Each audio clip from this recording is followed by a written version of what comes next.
Hello and welcome to Property Box News. I'm Simon Evison. Later, we'll be taking a look at the impact universal credit is having on the private rental sector. But first, you may remember in October last year, I reported that the government were about to change HMO licensing laws and the amount of properties that require an HMO license was about to triple.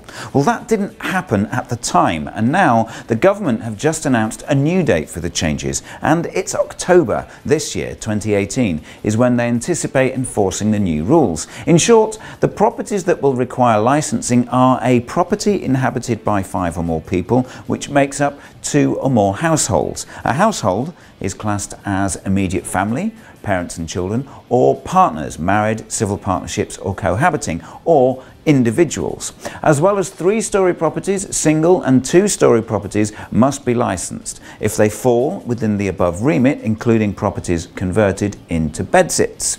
Properties above commercial buildings, such as shops or restaurants, must also be licensed. New rules are also set to come into force, setting minimum bedroom size requirements for HMOs.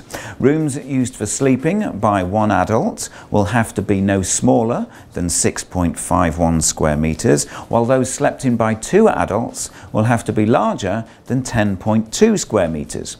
Rooms slept in by children of 10 years or younger must be no smaller than 4.64 square metres. Our advice overall is to keep an eye on your local council website for the exact rules they are enforcing, but do keep in mind the October deadline. Now, universal credit, the slow rollout of universal credit across the country is starting to take effect, and landlords and tenants are starting to feel the impact. Research by the Residential Landlords Association shows that 73% of landlords still lack confidence in letting to tenants in receipt of benefits due to uncertainty that they will be able to recover rent arrears. The flaw in the system is that it takes 6 to 12 weeks for claimants to receive their first payment, and many tenants find themselves in 2 months arrears from the start of their tenancy, or as close to the start of their tenancy as they can. The RLA made a number of proposals that would improve the delivery of universal credit, and these include ensuring that private landlords are routinely informed when a tenant moves from the older benefit system to the universal credit, to help them establish suitable rental payment schedules with the tenants. The organisation also insists that mechanisms need to be put in place to give landlords confidence that rent arrears can be reclaimed after a universal credit tenant leaves a property.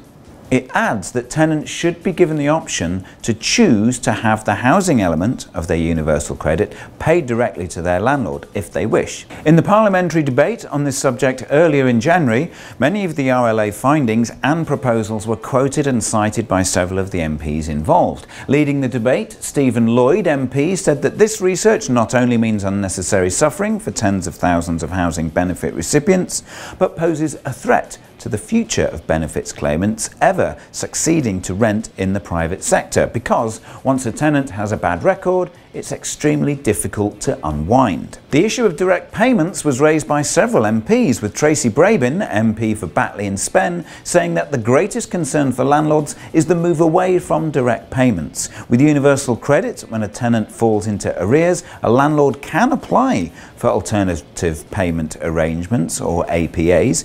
Until recently, the tenant had to give consent for direct payment in this method. The DWP, that's the Department of Work and Pensions, has since confirmed that landlords will no longer need the tenant's consent when applying for APAs.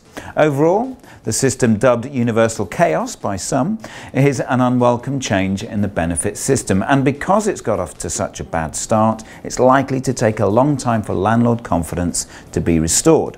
And of course, we'd love to hear your views and opinions of universal credit. So please leave us a comment below on your experiences so far.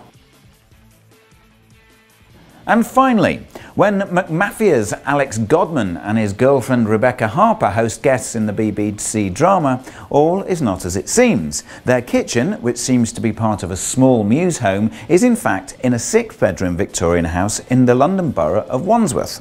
The owners bought and renovated the house 2 years ago. It includes a basement, which has the kitchen seen in the show, and the owner knew from her experience in the advertising industry what location scouts were looking for, and she saw the opportunity in her new home. The McMafia crew used her bedroom, dressing room, shower and kitchen for the series over a 2-week shoot, while the family stayed in a hotel locally. She typically charges between £800 and £1,600 a day, and this amounts to an additional salary for her and her husband, who also works in advertising, taking in a £50,000 salary per annum for around 40 days of shoots. So, does your home have a unique look or something that stands out? Maybe then it could be the unsung star of a new BBC drama or Netflix film. Let us know. That's all from me. See you next time. Thanks for tuning in.